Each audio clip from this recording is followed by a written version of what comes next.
You know, as we go around upstairs, we pray for ourselves.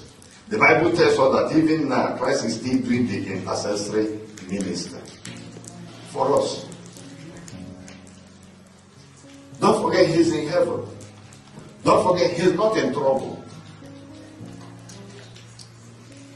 He's not going to gain anything from us. But because of the love he has for us, he's still interceding for us. Because of the love you have for yourself, intercede for another person. How many people have you shown love? How many people are you still showing love? How many people have you fed? How many people have you given food?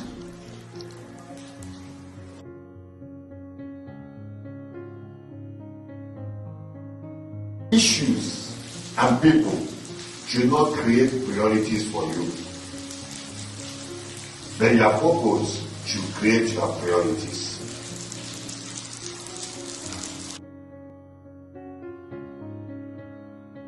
Whatever you give more time to has assumed the position of a priority.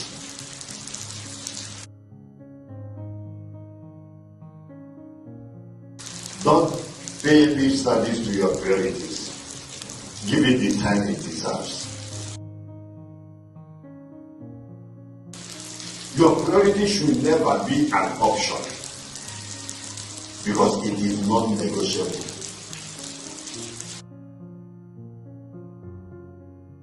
Your future is a strong reflection of your current priorities.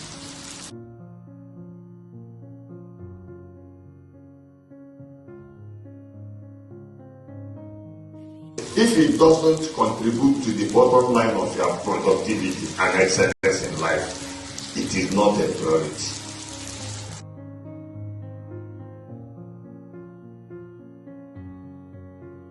Until you learn how to focus on your priorities, your life will serve the priorities of others.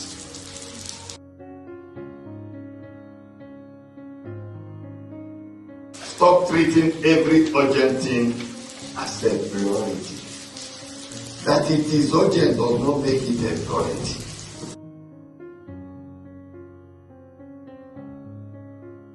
Until you start treating spiritual matters as priorities, the physical ones will not take you seriously.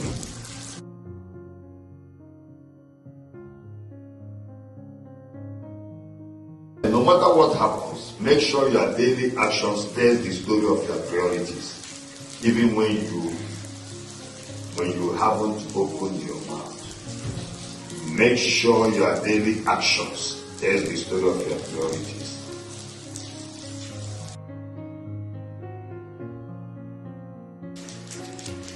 Your priority determines the relationships that stay or leave.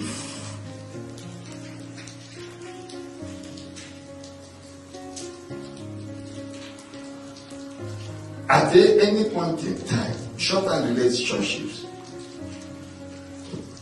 you may have a problem. God will provide me as a destiny helper to solve that problem at that point in time. That does not make us friends. That you are my colleague in office does not make you my friend. That you are my neighbor does not make you my friend. That is one thing we must understand.